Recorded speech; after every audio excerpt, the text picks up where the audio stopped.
If you have tefillin inside the room where you're sleeping, the halakha is you're not allowed to live with your wife until a person takes out the tefillin out of the room.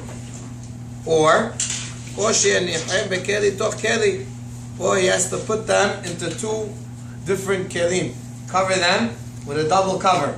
So you have the taler and tefillin are put into one regular cover. That's considered their cover of their own. It doesn't make a difference. The plastic, all that is considered one cover, even though it might be in a few bags, but that's considered one. And then you would have to put that into another cover, either a bag, get a regular bag and cover it and close it up, or a towel, or if you want to put it inside a drawer and it's covered up, in that case, that's all mutar. But otherwise, to just leave it on the dresser, a guy went to a hotel room and he wants to put the tefillin on the dresser. He says, listen, no big deal. I'm not doing anything. I'm putting it on the dresser. Asur, that would be asur to leave it out on the dresser unless he covers it up. Now that is in regards to the tefillin themselves. How about other things? A person wants to take a sefer torah with them and they don't have a place to put it. Of course, the best thing is to make sure that when you take a sefer torah, if you're allowed to take it, in such a case, you have to make sure that you have a place to put the sefer torah. It should have its own hechal, it should have its own place. But let's say you go to a place and it's only your hotel room. Are you allowed to put it in your hotel room?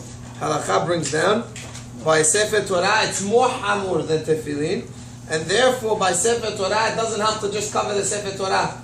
You either have to put it into a different room, or at bare minimum, you have to be able to cover the sefer torah in a place which is a mechitza, which is above 10 tefahim. That means you would have to have a mechitza put up in the middle of the room, or in our possible case, if there's a walk-in closet or a closet that you could put it in and it's closed with doors, in that case, that closet would be considered a totally separate room, and therefore you would be able to put the sefer torah in the closet. But otherwise, if there's no closet, you're not allowed to leave the sefer torah in the room. Even if you cover it with all the covers, it's not going to help. The person would be asur. One last halakha in regards to this is a mezuzah. Mezuzah makes it a little complicated. Are you allowed to have a mezuzah inside the room? Yes. Again, mezuzah generally is outside. Most of the times it's outside because the door closes in, and therefore the mezuzah will not be on the inside of the room. But let's say the mezuzah is on the inside of the room.